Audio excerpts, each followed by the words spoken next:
Nathaniel, the man who served humans at a barbecue. Nathaniel Bar Jonah is an American convicted child molester, suspected cannibal, and suspected serial killer. In late July 1964, 7-year-old Nathaniel Bar Jonah lured a 5-year-old neighbour into his basement, telling her that he'd received a Ouija board for his birthday that could predict the future. Once in his basement, Bar Jonah attempted to strangle the girl, but her screams attracted the attention of his mother, who came to her rescue. In late March 1975, Jonah, impersonating a police officer, abducted 8-year-old Richard O'Connor while he was on his way to school, then proceeded to sexually assault and strangle him. A neighbour looking out of her window observed the abduction and notified authorities, who began searching for the boy. A patrol car later observed a vehicle matching the description that was used in the abduction parked far away from others in the parking lot, and after calling for backup, the cop ordered Bar Jonah out of the car.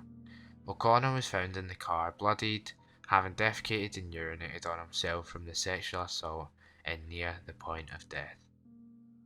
On September 24th, 1977, Jonah impersonated an FBI agent and abducted 2 boys coming out of a movie theatre.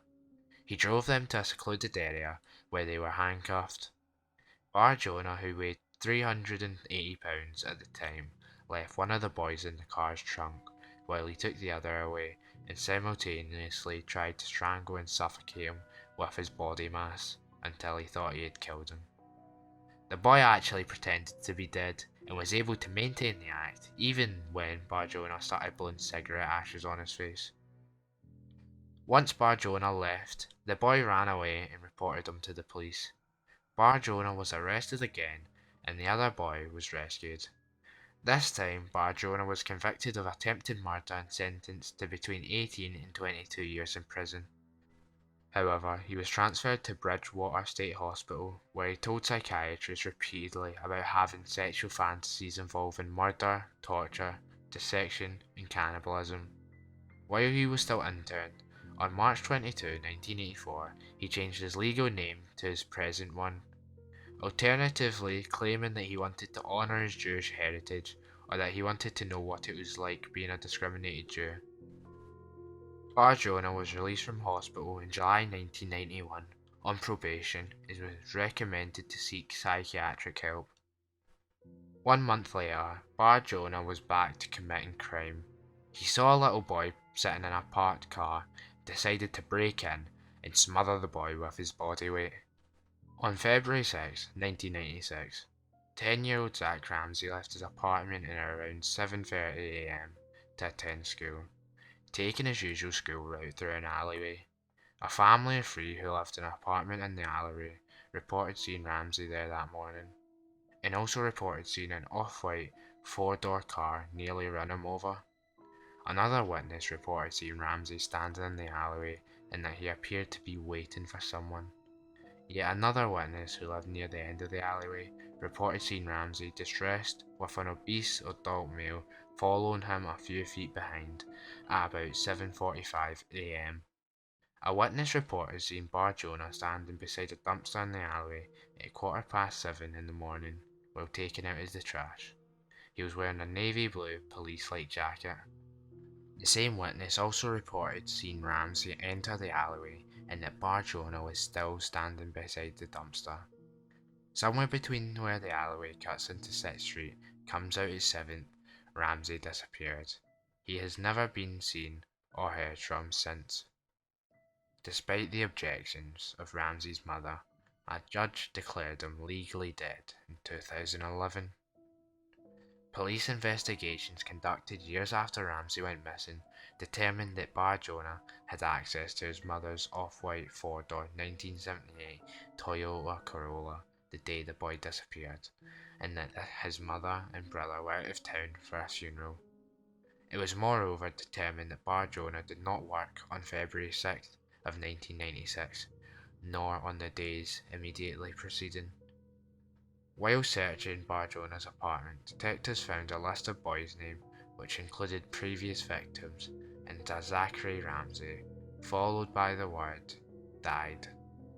Furthermore, dozens of newspaper clippings and police also found 3,500 pictures of kids in Bar Jonah's apartment following the Ramsay case. Detectives theorized he butchered the children and used them in recipes. Officials found human hair in his meat grinder belonging to an unknown male.